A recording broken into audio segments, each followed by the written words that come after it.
Assalamualaikum warahmatullahi wabarakatuh. Jumpa kembali bersama channel kami guys. Jadi pada video kali ini kita akan membahas terkait dengan energi, pemanasan dan pendinginan bumi dan atmosfer. Energi ada di mana-mana, itu adalah dasar kehidupan.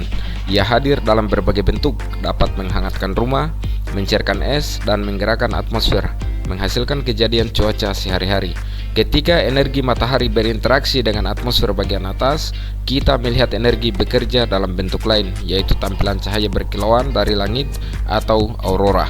Apa yang sebenarnya besaran umum namun misterius yang kita sebut energi? Apa sumber utamanya?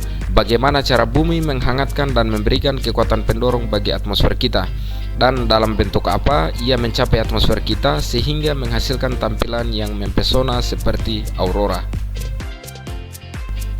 Untuk menjawab pertanyaan-pertanyaan ini, pertama-tama kita harus mulai dengan konsep energi itu sendiri. Kemudian kita akan mengkaji energi dalam berbagai bentuknya dan bagaimana energi ditransfer dari suatu bentuk ke bentuk lainnya di atmosfer kita. Terakhir, kita akan melihat lebih dekat energi matahari dan pengaruhnya terhadap atmosfer kita. Menurut definisinya, energi adalah kemampuan atau kapasitas untuk melakukan usaha pada suatu bentuk materi. Materi adalah segala sesuatu yang mempunyai massa dan menempati ruang. Usaha dilakukan pada suatu materi ketika materi didorong, ditarik, atau diangkat pada jarak tertentu. Ketika kita mengangkat batu bata misalnya, kita mengerahkan gaya melawan tarikan gravitasi. Kita melakukan usaha pada batu bata tersebut. Semakin tinggi kita mengangkat batu bata, semakin banyak pekerjaan yang kita lakukan. Jadi, dengan melakukan usaha pada sesuatu, kita memberinya energi, pada gilirannya dapat digunakan untuk melakukan usaha pada hal lain. Jumlah total energi yang tersimpan dalam suatu benda atau internal energi menentukan seberapa besar usaha yang mampu dilakukan benda tersebut. Sebuah danau di belakang bendungan mengandung energi berdasarkan posisinya. Ini disebut energi potensial gravitasi atau sekedar energi potensial karena energi ini mewakili potensi untuk melakukan kerja-kerja yang sangat merusak jika bendungan jebol.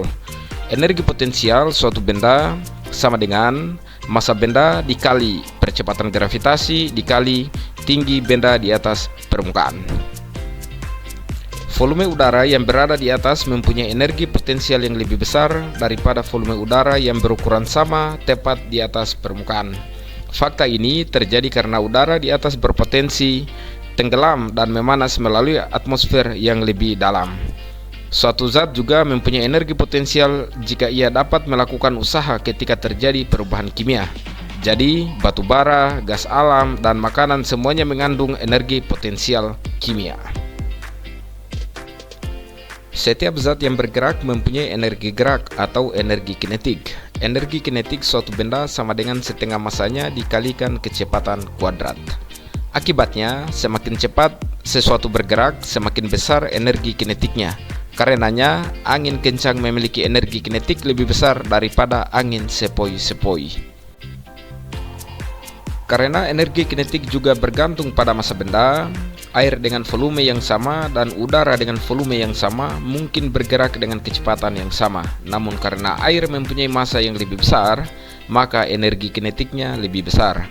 Atom dan molekul penyusun semua materi memiliki energi kinetik karena gerakannya. Bentuk energi kinetik ini sering disebut dengan energi panas. Mungkin bentuk energi yang paling penting dalam kaitannya dengan cuaca dan iklim adalah energi yang kita terima dari energi radiasi matahari. Oleh karena itu, energi mempunyai banyak bentuk dan dapat berubah dari satu bentuk ke bentuk lainnya. Namun jumlah total energi di alam semesta tetap konstan.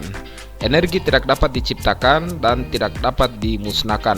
Itu hanya berubah dari satu bentuk ke bentuk lainnya dalam proses fisik atau kimia biasa. Dengan kata lain, energi yang hilang pada suatu proses harus sama dengan energi yang diperoleh pada proses lainnya. Inilah yang kita maksud ketika kita mengatakan bahwa energi itu kekal. Pernyataan ini dikenal sebagai hukum kekekalan energi dan disebut juga the first law of the thermodynamic atau hukum pertama termodinamika. Kita tahu bahwa udara adalah campuran dari miliaran atom dan molekul yang tak terhitung jumlahnya. Jika mereka terlihat, mereka akan tampak bergerak ke segala arah melesat bebas, memutar, berputar, dan bertabrakan satu sama lain seperti segerombolan lebah yang marah. Di dekat permukaan bumi, setiap molekul hanya akan bergerak sekitar 1000 kali diameternya sebelum bertabrakan dengan molekul lain. Terlebih lagi, kita akan melihat bahwa semua atom dan molekul tidak bergerak dengan kecepatan yang sama, karena beberapa atom dan molekul bergerak lebih cepat dari yang lainnya.